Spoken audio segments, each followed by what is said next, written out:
Bismillahirrahmanirrahim. Ikhwatu iman yang dimuliakan oleh Allah Subhanahu wa taala. Insyaallah pada hari Rabu 26 Mei 2021 akan terjadi gerhana bulan total. Kemudian disusul pada hari Kamis 27 Mei 2021 dengan fenomena matahari di atas Ka'bah. Bagaimana penjelasannya? Jom simak sampai akhir.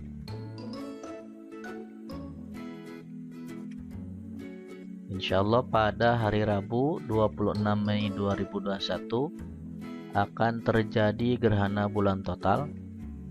Gerhana bulan total ini bisa diamati di seluruh Indonesia.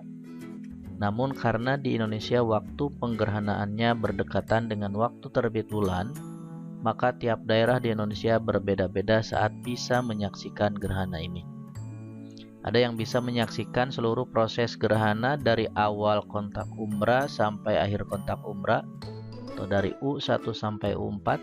Ini seperti daerah-daerah yang ada di Indonesia bagian timur ini bisa menyaksikan proses gerhana dari U1 sampai U4.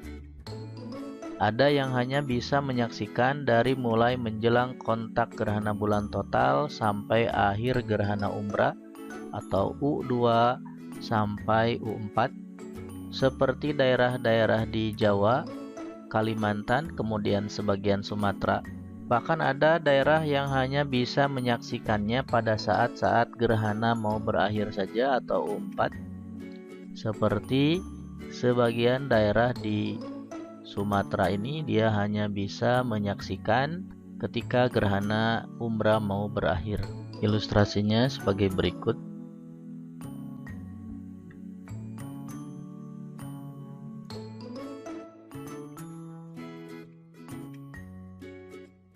Adapun waktu kontak-kontak gerhana menurut perhitungan Dewan Hisab dan Ru'yat PP Persis, awal umrah atau U1 dimulai pada jam 16:44:56 waktu Indonesia Barat. Awal total atau U2 dimulai pada jam 18:11:23. Kemudian tengah gerhana ini terjadi pada jam 18:18:41. Akhir total atau U3 ini terjadi pada jam 18:25:59. Kemudian akhir umrah atau U4 ini terjadi pada jam 19:52:26 waktu Indonesia Barat. Ilustrasinya sebagai berikut.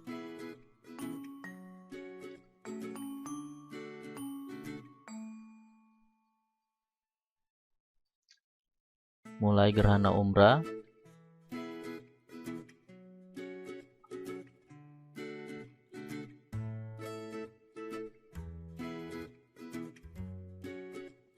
mulai gerhana total, puncak gerhana,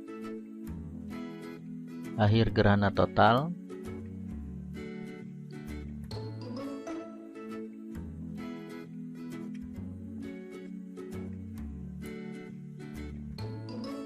dan akhir gerhana umrah.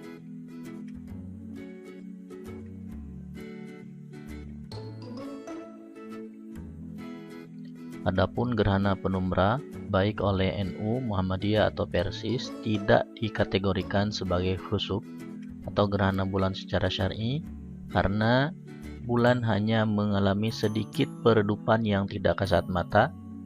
Bagi yang tidak tahu, bulan saat gerhana penumbra penampakannya sama dengan saat purnama biasa.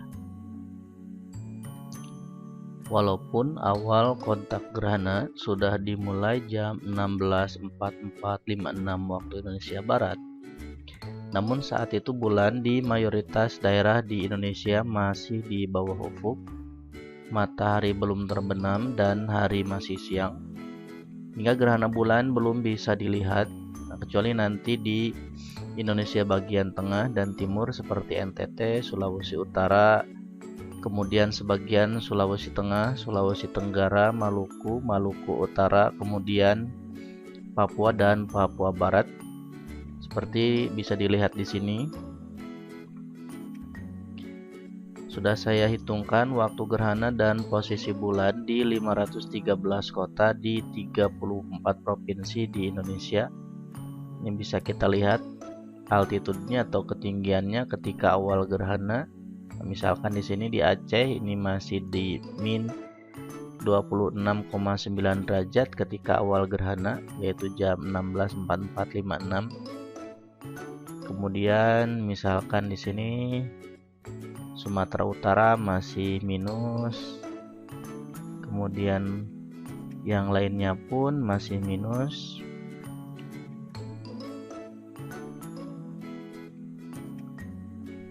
Jawa Barat juga masih minus.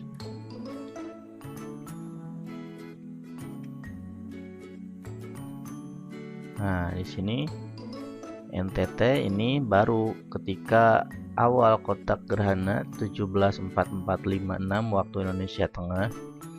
Ini ketika kontak gerhana bulan posisinya sudah 4,2. Misalkan ini untuk Alor, kota Alor.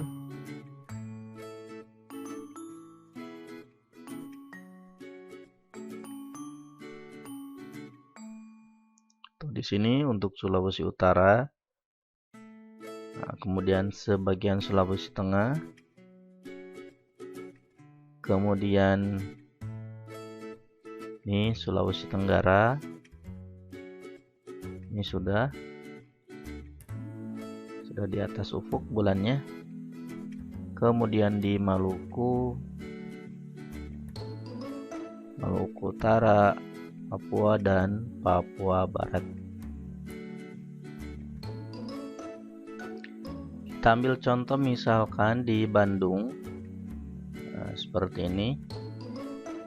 Awal gerhana terjadi jam 16.4456, tapi posisi bulan masih di bawah ufuk. Untuk lebih besar kita pindah ke sini saja. Ini di gerhana di Bandung terjadi jam 16.4456, cuman posisi bulan masih di bawah ufuk sehingga gerhana tidak bisa terlihat.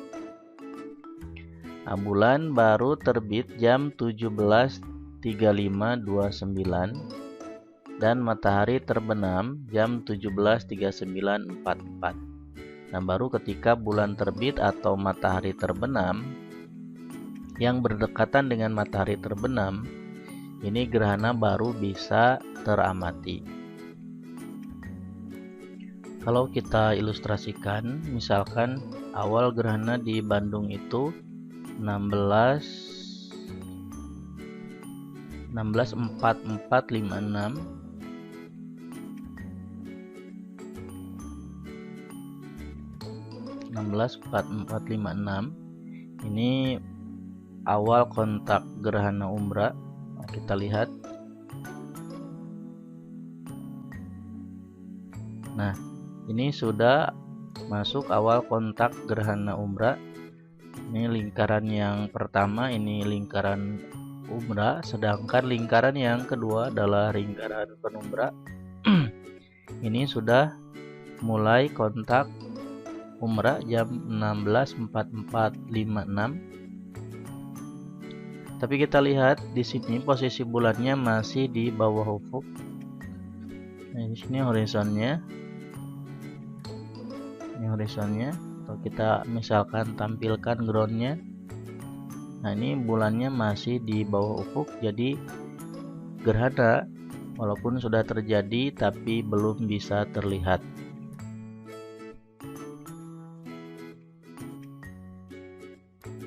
Saya hilangkan dulu groundnya supaya terlihat. Nah, kemudian bulan terbit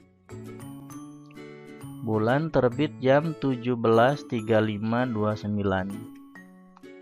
17.3529. Ini bulan mulai terbit ketika piringan atas bulan menyentuh ufuk. Ini disebut dengan terbit. seperti itu. Tapi ini bulan masih belum terlihat karena ini baru mulai terbit. Nah, ketika terbenam mataharinya jam 17.39.14. Nah, ini bulan sudah berada di atas ufuk dan gerhana sudah mulai bisa dilihat. Nah, sehingga dalam surat edaran tadi dinyatakan syariat gerhana dianjurkan ketika matahari sudah terbenam, karena bulannya sudah berada di atas ufuk atau sudah terbit. Karena menimbang keterlihatan gerhana bulan ini dan waktu terbit bulan yang hampir berdekatan dengan terbenam matahari di mayoritas daerah di Indonesia, maka dalam surat edaran pelaksanaan ibadah gerhana berupa takbir, kemudian sholat gerhana, khutbah gerhana, dan sodako dianjurkan setelah matahari terbenam di daerah masing-masing. Kecuali untuk daerah-daerah di Indonesia bagian tengah dan timur yang tadi saya sebutkan, itu bisa menyesuaikan. Nah, seperti saya ambil contoh di Papua, atau kita ambil di Merauke, Papua.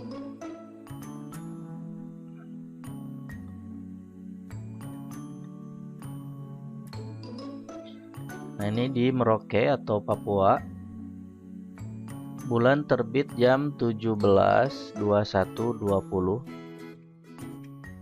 Ketika bulan terbit, gerhana belum terjadi karena gerhana baru terjadi jam 18.44.56. Begitupun ketika terbenam matahari jam 17.30.16.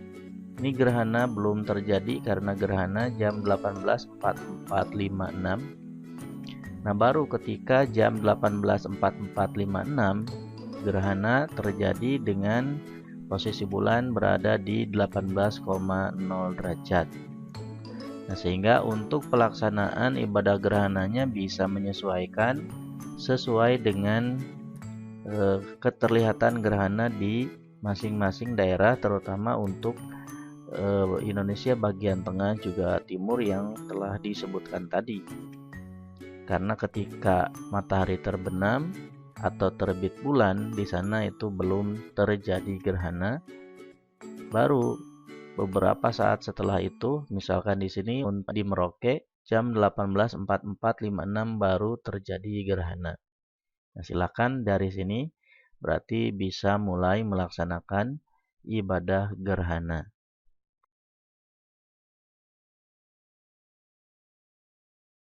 Matahari di atas Ka'bah atau Rashdul Qiblat atau Istiwa A'zam.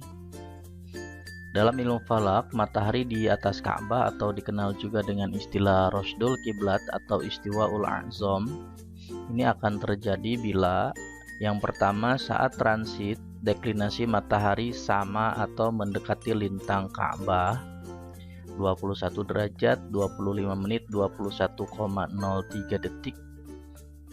Yang kedua, atau saat matahari transit di atas Ka'bah nilainya sama dengan 90 derajat atau mendekati 90 derajat. Pada tahun 2021, istiwa A'zam atau matahari di atas Ka'bah akan terjadi pada 27 Mei. Pada 27 Mei 2021, matahari akan berada di atas Ka'bah, mengingat transit matahari di atas Ka'bah terjadi jam 12.17.52 waktu Makkah atau jam 12.18 waktu Makkah kalau dibulatkan, atau jam 16.18 waktu Indonesia Barat. Nah, deklinasi matahari saat transit ini mendekati lintang Ka'bah. Menurut hisab, deklinasi 27 Mei 2021 saat transit bernilai 21 derajat 21 menit 37,4 detik. Nah, ini mendekati lintang Ka'bah 21 derajat 25 menit 21,03, hanya beda sekitar 4 menit busur saja. Ini sangat mendekati. Nah, kemudian saat transit ketinggian matahari mendekati 90 derajat. Nah, menurut hisab nilai ketinggian matahari saat transit di Ka'bah 27 Mei 2021 itu bernilai 89 derajat 56 menit 16,4 detik, atau kalau dalam desimal 89,94 derajat. Nah, ini mendekati nilai 90 derajat. Nah, dengan demikian pada tanggal 27 Mei 2021 ini matahari akan berada di atas Ka'bah. Nah, ini sebagaimana sudah diinformasikan jauh-jauh hari di almanak Islam. Misalkan di sini bayang-bayang mengarah kiblat terjadi pada tanggal 27 Mei 2021 pukul 16.18, atau juga telah diinformasikan di aplikasi Islamic Time. Di bawahnya di sini Rosdul Kiblat yang pertama ini akan terjadi pada hari Kamis 27 Mei 2021 jam 16.18 dengan ketinggian matahari ketika transit itu 89,94 derajat. Kemudian nanti yang keduanya akan terjadi pada Kamis 15 Juli 2021 jam 16.27 dengan ketinggian 89,97. Nah, ketika matahari di atas Ka'bah, ini bisa dimanfaatkan untuk mengecek dan meluruskan arah kiblat. Nah, di Indonesia ternyata banyak masjid yang tidak mengarah ke kiblat. Di Bandung saja menurut BHRD Kota Bandung ada 2000 masjid yang melenceng arah kiblatnya. Tentu masalah kiblat ini harus dibetulkan karena menghadap kiblat adalah syarat sah sholat. Nah, bagaimana caranya? Yang pertama, simpan benda tegak pada permukaan yang rata. Yang kedua, perhatikan bayangan pada jam 16.18 waktu Indonesia Barat. Nah, bayangan yang terbentuk itu menunjuk ke arah kiblat seperti ini. Misalkan kita simpan benda di sebelah sini. Nah, maka bayangan yang terbentuk pada jam 16.18 ini dari ujung bayangan ke benda itu akan menunjuk ke arah kiblat. Jadi ini sangat simpel sekali. Tinggal simpan benda tegak pada permukaan yang rata, kemudian perhatikan bayangan pada jam 16.18 waktu Indonesia Barat. Nah, bayangan yang terbentuk itu adalah menunjuk ke arah kiblat. Kalau kita ilustrasikan seperti ini, misalkan tadi secara hisab matahari akan transit di Makkah atau di Ka'bah itu jam 12.17.52, jam 12.17.52. Nah, ini berarti mataharinya sedang transit melewati garis meridian ini. Nah, kita lihat di sebelah sini deklinasinya 21 derajat 21 menit 37,5 detik, ini mendekati lintang Ka'bah. Kemudian ketika kita lihat di sini altitudenya juga atau ketinggian matahari saat transitnya juga ini 89 derajat 56 menit 16,4, ini mendekati nilai 90 derajat. Nah, sehingga memang matahari di tanggal 27 itu akan berada di atas Ka'bah. Nah, kalau misalkan kita bandingkan dengan tanggal 28,